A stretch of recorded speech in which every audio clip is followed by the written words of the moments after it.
While this podcast isn't rated explicit, the content may not be suitable for younger listeners. Welcome to Sex for Saints, the Christian couple's guide to great sex. I am your host, certified sex and marriage coach, Amanda Lauder. This is episode 327, Traits of Healthy Couples.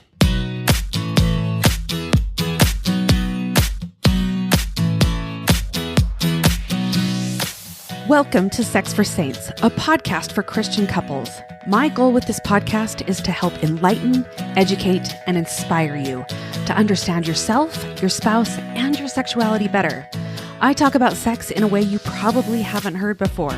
I'm bold, I'm direct, but I keep everything in line with my strong Christian values. Are you ready? Let's go. Hello, my friends. Welcome back to the podcast. So happy to be with you. I was speaking with a client a few weeks ago who was telling me about her mother.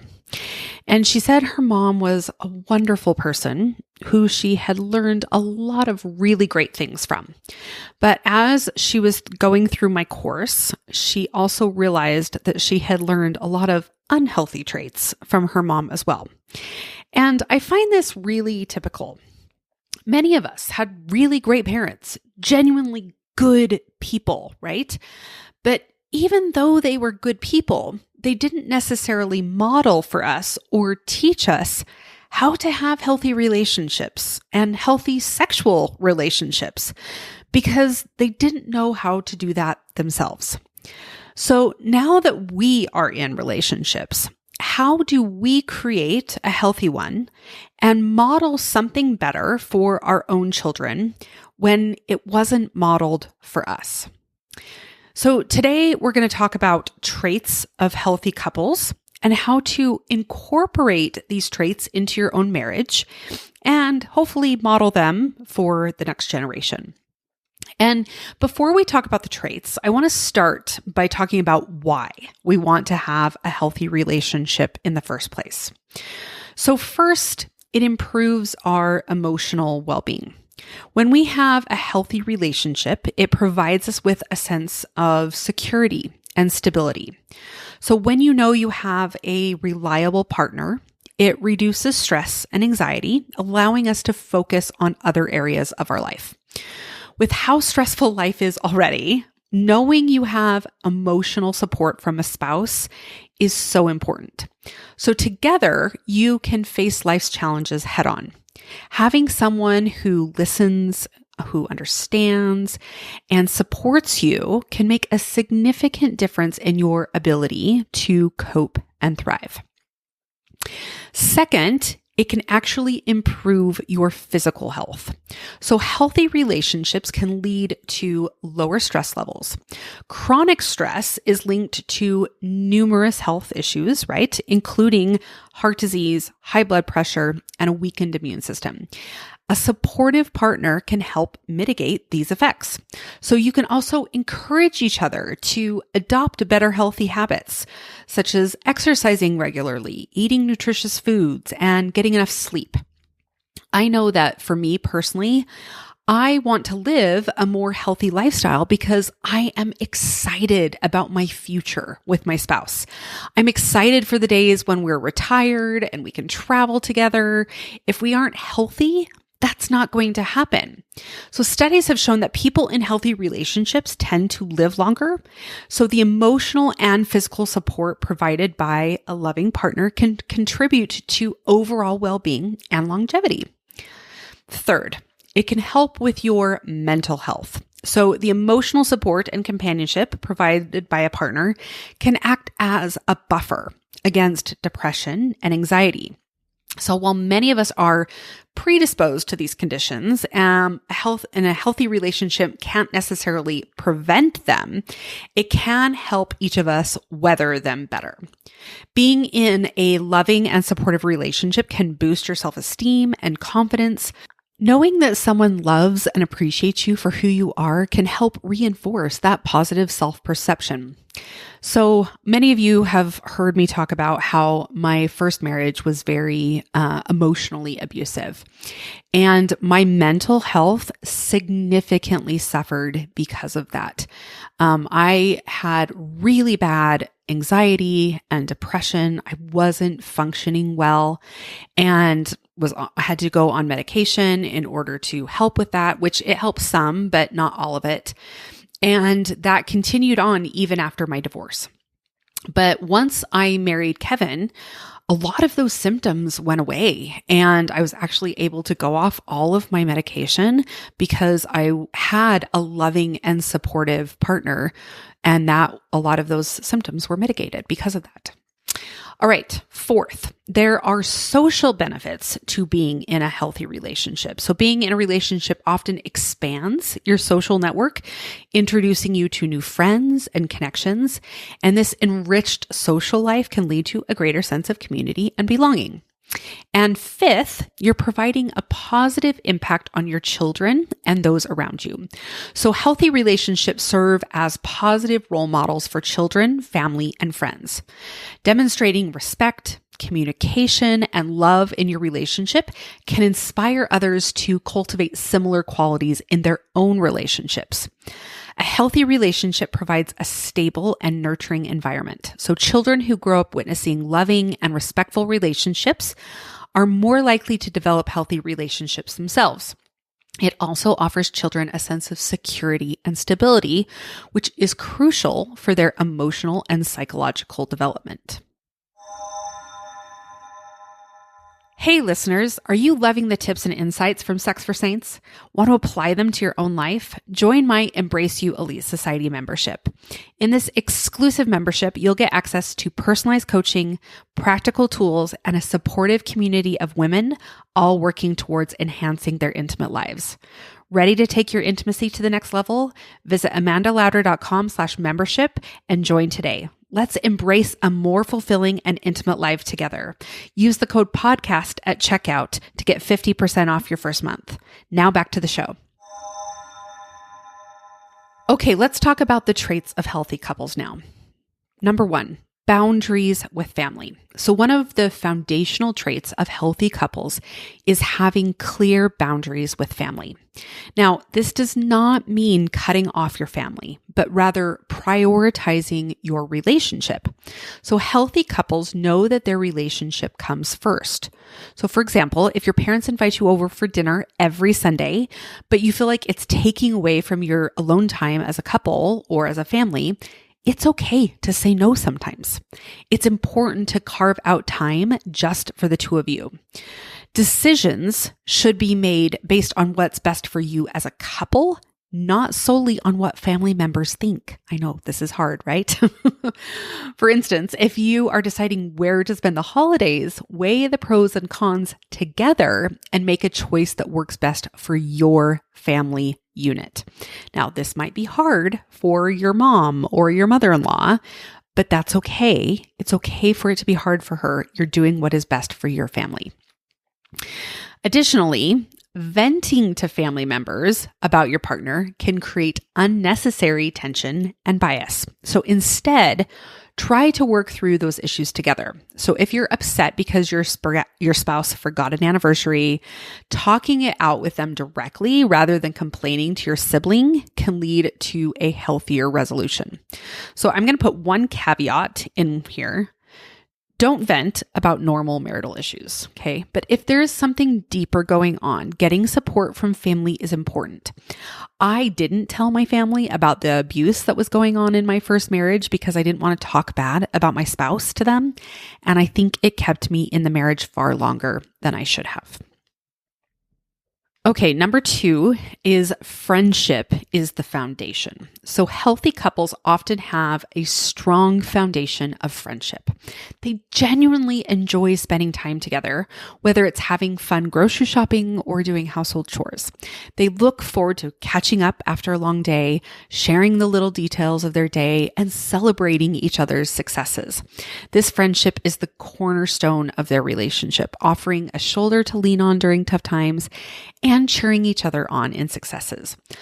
Dr. John Gottman, co-founder of the Gottman Institute, said, happy marriages are based on a deep friendship, mutual respect, and enjoyment of each other's company. Number 3 is weathering hard times together. So a couple faces challenges, we all do, but healthy couples choose to stay and work through them. Now, it's really normal to question your choice sometimes, especially during those tough periods. You think, did I marry the right person? Well, imagine a couple facing financial difficulties. They might wonder if they made the right choice, right? But healthy couples dig deep and they support each other and they work through it. They actively choose to stay together and work through their issues, whether that involves couples coaching, taking time to reconnect, or simply just being patient with each other. So going through hardships together builds trust. And when couples overcome a significant challenge, like a serious illness or a job loss, they come out stronger on the other side, knowing that they can rely on each other. Number 4, healthy couples respect individuality. So respect and admiration are really crucial in a healthy relationship. So healthy couples have a base level of respect and admiration for each other. They don't try to change each other, but rather appreciate their differences. For example, one might love outdoor adventures while the other prefers quiet nights in, and they find a balance that respects both preferences.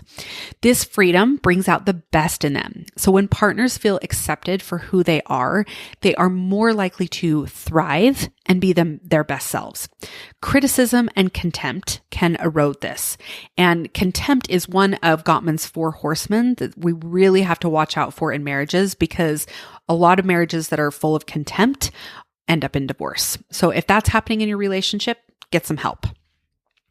All right, number 5 is effective communication. Communication is key. I feel like I say this in every single episode lately, right? But healthy couples are not afraid to have tough talks. They communicate regularly and are open to each other's perspectives.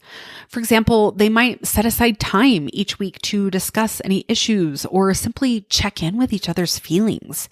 They don't cope by avoiding, denying, or getting defensive. So if there's an issue, they face it head on rather than sweeping it under the rug. They know how to regulate their emotions, which is a key part of this. So conversations rarely turn into explosive arguments. So instead of yelling during a disagreement, they take a moment to cool down and approach the topic calmly. I feel like I talk to my couples that I coach and even some of the women that I coach about this all the time. That emotional regulation piece is really important. Not getting defensive is really important. Being able to talk about things coolly and calmly, or taking a moment to calm down if you need to, also really important, and also really adds to effective communication. All right, number 6 is navigating conflict. Every couple fights. Every single couple has conflict, but it's how they handle it that matters. So it's really natural to get on each other's nerves sometimes. Maybe one partner always forgets to take out the trash and it frustrates the other. They know how to navigate conflict, bounce back, and move forward. They might have a heated argument, but then they sit down and talk through their feelings, finding a resolution that works for both. All couples go through periods of harmony, disharmony, and repair. And healthy couples repair quickly. I actually wrote this podcast a few weeks ago, and sitting down to record it, I am looking back on a conversation that my husband and I had while we were fishing this past weekend. And I was asking him, what are some of the things that you would recommend to our kids about finding in a healthy finding in a spouse. And many of the things that we're talking about here today are things that he mentioned and that I have mentioned. This navigating conflict one is interesting because he said that one of the things that used to drive him crazy, and I totally agree, was when President Hinckley would talk about how he and his wife never fought. They never had conflict. They never raised their voice to each other. And even back then, before he was married, it didn't sound realistic or healthy. And I agree. Healthy couples have conflict. They just know how to navigate it in a healthy way. If you aren't having conflict, it's because you're not saying what's really on your mind. You're not working it out, and you're basically just sweeping things under the rug, and that doesn't work. I wanted to take a quick break from our conversation to share something really exciting. I'm thrilled to announce my Uplevel Couples Retreat happening in Las Vegas from September 11th to 14th, 2024. This isn't just any retreat. It's an exclusive experience designed for couples ready to deepen their connection and elevate their relationship to new heights. We're keeping it intimate with only a few select couples joining us, so you'll get plenty of personalized attention and transformative experiences. Curious to learn more and see if this retreat is the right fit for you and your partner? Head over to uplevelcouplesretreat.com for all the details and to apply. Don't miss this chance to invest in your relationship and create unforgettable memories together. Now let's get back to our discussion. All right, number 7 is appreciating each other's quirks. So healthy couples appreciate each other's quirks. They acknowledge and appreciate the quirks in each other. Maybe one partner has a habit of singing loudly in the shower, and instead of being annoyed, the other finds it endearing. So even if these quirks can be annoying, they make light of them and avoid being hypercritical. They might joke about it lovingly rather than letting it become a point of contention. So one of the things that my husband and I were talking about is like a talk that he heard, and I heard it too, about a wife who was really upset that her husband would always get the mirror dirty when he was brushing his teeth. And she was always really annoyed with it. And then her husband died and the mirror was still dirty. And she realized that it was her all along. And I was thinking about a story, my parents. So when I was growing up, we, lived in a home, it was fairly small. And my mom used to get annoyed with my dad about leaving toothpaste in the sink. And then we moved, and we got a new house, and my parents, the master bath had 2 sinks. And there was still toothpaste in the sink because it was hers. And it just makes me laugh when I think about that. So like my husband has this thing where there's like water all over the bathroom counter. And sometimes I find myself getting annoyed. And then other times I just wipe it up and choose not to get annoyed and think about like, if he wasn't there, if I never had water on the sink again, I would really miss him. And so I just kind of brush it aside and move on because it's just water. All right, number 8, shared values and goals. So healthy couples often share similar values and long-term goals. For instance, they might both prioritize family, career aspirations, or personal growth. And this common vision helps them move in the same direction and support each other's dreams. They also support each other's individual goals. So if one partner wants to go back to school, the other provides encouragement and assistance to make that happen. Shared values don't mean that you have to think and believe the same things, but shared values are important. All right, number 9 is physical intimacy. So physical intimacy is crucial in maintaining a strong bond. Healthy couples regularly show affection through hugs, kisses, and other forms of physical touch. This keeps the connection alive and reinforces their love for each other. They prioritize a healthy sex life and understand that sexual intimacy is a key component of a fulfilling relationship. They communicate openly about their needs and desires, ensuring both partners feel satisfied and connected. Number 10, mutual respect and equality. So healthy couples view their relationship as a partnership of equals. Decisions are made together and both partners have an equal say in important matters. This creates a balanced and respectful dynamic. They respect each other's individuality and personal space. For example, they support each other's hobbies and friendships outside the marriage, understanding that a healthy amount of independence can strengthen their bond. Healthy couples have a more egalitarian approach to household chores, parenting, and careers. Traditional gender roles aren't a prescribed notion, but roles are discussed and agreed on together. Number 11, humor and playfulness. So healthy couples know how to have fun together and keep things lighthearted. They can joke around, tease each other playfully, and share laughter, which helps to keep the relationship enjoyable and less stressful. They often use humor to diffuse tense situations. If a disagreement starts to escalate, a well-timed joke can sometimes help to bring things back into perspective and ease the tension. Number 12, appreciation and gratitude. So regularly expressing appreciation and gratitude for each other helps to reinforce positive feelings. A simple thank you for making dinner or a note of appreciation for a small act of kindness can really go a long way. They acknowledge each other's efforts and contributions to the relationship, recognizing the little things your partner does to show that you value and appreciate them. Number 13, flexibility and adaptability. Life is full of unexpected changes, and healthy couples know how to adapt and be flexible. Whether it's a job change, moving to a new city, adjusting to parenthood, they support each other and find new ways to navigate these transitions together. They're willing to compromise and make adjustments for the sake of the relationship. If one partner has a demanding work schedule, the other might take on more household responsibilities temporarily to keep things balanced. Number 14, maintaining a positive outlook. Healthy couples maintain a positive outlook even during tough times. Now, this does not mean ignoring problems, but rather than focusing on solutions and believing in their ability to overcome those challenges together. They celebrate their successes, both big and small, whether it's a job promotion, a personal achievement, or simply getting through a challenging week. They take time to acknowledge and enjoy these moments together. And number 15, continual growth and learning. Healthy couples encourage each other's personal growth.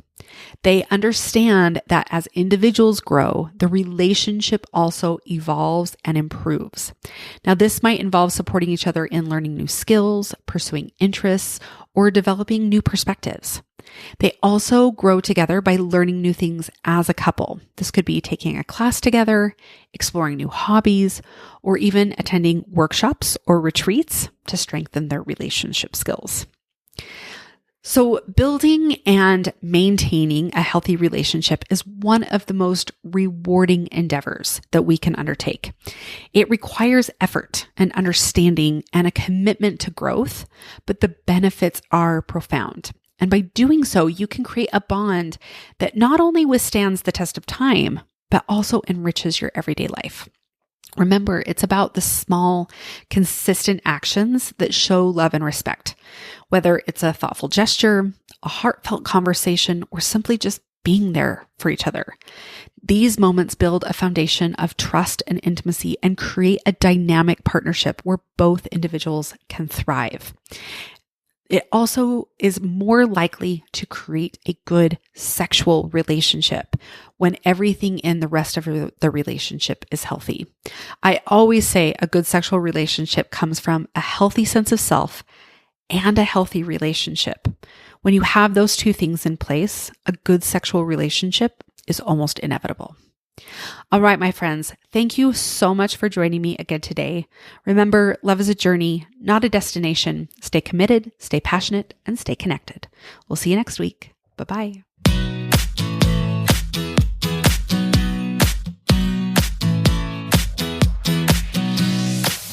Like what you're hearing on this podcast? Make sure you hit subscribe so you don't miss a single episode. Don't forget to leave me a review and share it with your friends.